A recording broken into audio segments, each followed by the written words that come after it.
Morning student, हम कर रहे थे प्रवास के परिणाम। क्या कर रहे थे हम? प्रवास के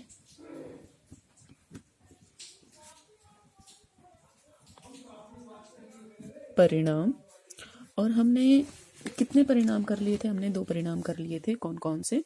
एक तो जनसांख्यिकीय विशेषताओं में परिवर्तन और संसाधनों का पुनरावंटन। अब 3rd नंबर पे आता है लिंग अनुपात में परिवर्तन, कि भाई कैसे पुनर्वास के क्या परिणाम होते हैं लिंग अनुपात में परिवर्तन। वैसे तो ये कल बता दिया था कि भाई क्या होता है, पुरुष जो होते हैं वो ज़्यादा प्रवास करते हैं, तो इस वजह से क्या होता है, एक स्थान पर पुरुष की जनसंख्या बढ़ जाती है और स्त्रियों की जनसंख्या बढ़ जाती है और एक स्थान पर पुरुष की जनसंख्या बढ़ जाती है। ठीक है, कौन कौन से स्टेट में, ये भी बताया था। उससे पहले एक बात और, मेरे पास एक मैसेज आया था आप में से किसी का कि मैम आपने 6 कारण नहीं करवाए और 7वां कारण करवा दिया डायरेक्ट। ऐसा हो सकता है कि 6 कारण ना करवाए और 7वां कारण करवा दिया हो डायरेक्ट? बेटा वो वीडियो आपने नहीं देखी, ठीक है? तो प्लीज़ पहले ये ब्लेम ना कीजिए कि आपने नहीं करवाया, ठीक है? आप पहले अपने आप को कंफर्म कीजिए, उसके बाद अगर कहीं गलती होती है तो please I will agree with you, ठीक है? तो देखिए, लिंग अनुपात में परिवर्तन क्या होता है? पुरुषों की संख्या बढ़ती है, तो पुरुषों की संख्या बढ़ने के कारण जो, जैसे मैंने आपको ये बता रखा है, ये क्या है? उद्गम स्थान, और ये क्या है? गंतव्य स्थान। तो यहां से पुरुष किसके लिए चले गए? रोजगार की तलाश में चले गए, मेल, ठीक है? तो यहां पर क्या होगी? फीमेल बढ़ जाएगी, और यहां पर क्या होगा? मेल बढ़ जाएंगे। ये कौन सा है? उद्गम स्थान, और ये आपका कौन सा है? गंतव्य स्थान, ठीक है? यहां पर क्या होगा? क्योंकि मेल प्रवास कर गया तो यहां पर मेल बढ़ जाएंगे, और यहां पर क्या होगी? फीमेल बढ़ जाएगी, ठीक है? तो और इसमें क्या होता है, जो लिंग अनुपात क्या होगा? लिंग अनुपात इसमें तो क्या होगा? घट जाएगा, और इसमें क्या होगा? बढ़ जाएगा। और जो ये जो प्रोसेस है, ये बहुत सारे टाइम से हो रही है, ठीक है? उत्तराखंड और हिमाचल प्रदेश में जो लिंग अनुपात है वो अधिक है, और इसका सबसे ज्यादा कारण यही है। और केरल में भी लिंग अनुपात जो अधिक है उसका कारण यही है, ठीक है? 4th नंबर पर आता है आपका आर्थिक लाभ, ठीक है? आर्थिक लाभ, ये मेन बोलते हैं, मेन परिणाम है इसका। क्या है क्या नहीं है, इसको ध्यान से समझिएगा, ठीक है?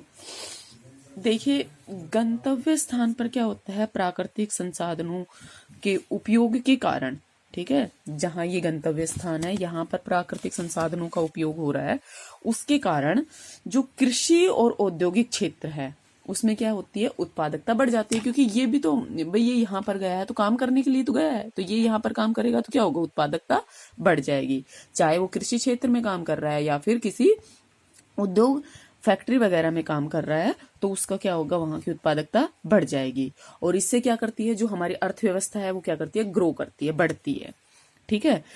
जब ये क्या करता है, अब ये यहाँ आया है काम के लिए, इसे क्या करना पड़ता है? अपने परिवार को पैसा भेजना पड़ता है, ठीक है? जब वो यहां से अपने परिवार में पैसा भेजता है तो यहां पर भी क्या होती है? संपन्नता आती है, ठीक है? क्या होती है? संपन्नता आती है। मतलब इनके पास क्या आ रहा है? पैसा आ रहा है, तो ये भी क्या होते हैं? इनकी स्थिति में भी सुधार होता है, ठीक है?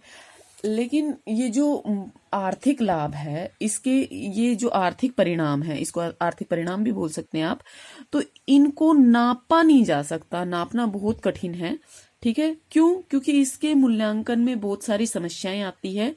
जिस क्षेत्र में प्रवास होता है वहां जो संसाधन की विकास गति है, वहां वो क्या हो जाती है? धीमी हो जाती है, ठीक है? यहाँ पर क्या होती है? जहां से प्रवास हो रहा है वहां पर जो विकास की गति है वो धीमी हो जाती है। भले ही यहाँ पर जनसंख्या का दबाव कम हो गया, क्योंकि भाई ये चले गए तो क्या हुआ? जनसंख्या का दबाव कम हो गया, ठीक है? लेकिन विकास जो ये काम कर रहा था वो भी तो काम क्या होगा? रुक जाएगा। तो विकास की दर भी क्या होती है? रुक जाती है, ठीक है? मानव शक्ति जो है उसके संकट को इस प्रकार, जो ये इस तरह का जो प्रवाह है, श्रम जो प्रवाह है, उसे विकसित देशों ने क्या किया है? सोल्व किया है, ठीक है? साथ ही जो पिछड़े और आपूर्तिकर्ता क्षेत्र होते हैं वो क्या करते हैं? विकसित क्षेत्रों की ओर पूंजी का जो अदृश्य प्रवाह है, मतलब दिखाई नहीं देता लेकिन वहां से पूंजी आ रही होती है, वो होने लगता है। मध्य अमेरिकी देशों, लैटिन अमेरिका की अगर हम बात करें तो इस प्रकार की जो अदृश्य मतलब जो दिखाई ना देने वाली आय है, उससे जो सकल घरेलू उत्पाद है उसका एक बड़े अंश का निर्माण होता है। ठीक है, विकासशील जो देश होते हैं, जैसे फॉर एग्जांपल आपका इंडिया ले लीजिए, इस प्रकार के देश जो भीतर अंतर क्षेत्रीय पूंजी प्रवाह है उसका सामान्य होना बहुत जरूरी है। लेकिन अगर जब सारे ही क्या कर जाएंगे, प्रवास कर जाएंगे, तो वो सामान्य स्थिति में रहेगा नहीं।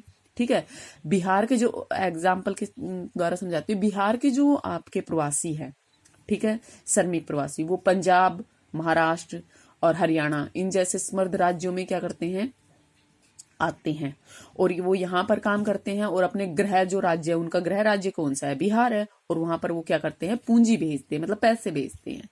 ठीक है, तो इस कारण से क्या होता है, वो यहाँ की पूंजी, मान लो ये आपका पंजाब है, पंजाब की पूंजी कहाँ ट्रांसफर कर रहे हैं, कहाँ कर रहे हैं, बिहार में ट्रांसफर कर रहे हैं। ठीक है, समझ रहे हो ना भाई, यहाँ का पैसा कहाँ जा रहा है, बिहार में जा रहा है, तो यहाँ क्या होगा, ये अगर संपन्न है तब तो कुछ ज्यादा फर्क नहीं पड़ेगा, लेकिन अगर ये थोड़ा सा मतलब इसकी सिचुएशन ऐसी नहीं है, इसमें अगर सामान्य प्रवाह नहीं होता रहेगा तो क्या होगा, ये क्या हो जाएगा, गरीब हो जाएगा। तो इसी तरह से इनमें सामान्य प्रवाह होना पूंजी का बहुत जरूरी है। जो बांग्लादेश के प्रवासी है, वो बांग्लादेश के प्रवासी के कारण जो भारत की सालाना लगभग 1 अरब रुपए, ठीक है, खर्च उठाना पड़ता है भारत को, किसका, बांग्लादेशियों का। ठीक है, वर्तमान में जो विकसित देश हैं उन्होंने क्या किया, जो अपने उनका आगे आने वाला विकास है, मतलब उसके लिए जो तीसरी दुनिया है उसकी कुशल श्रम शक्ति पर क्या करते जा रहे हैं, वो निर्भर होते जा रहे हैं। ठीक है, तीसरी दुनिया की जो कुशल श्रम शक्ति है उस पर निर्भर होते जा रहे हैं। जर्मनी की जो सरकार है उसने हाल ही में क्या किया, जो भारत के सूचना प्रौद्योगिकी के जो विशेषज्ञ होते हैं, ठीक है, उनको जर्मनी में कार्य के लिए क्या किया है, आमंत्रित किया है, अनुमति दी है उनको जर्मनी में आकर कार्य करने के लिए। तो इससे क्या सिद्ध होता है, इससे ये सिद्ध होता है कि किसी भी देश की अर्थव्यवस्था के विकास में प्रवासी श्रम द्वारा क्या किया जा सकता है, सकारात्मक आर्थिक भूमिका निभाई जा सकती है।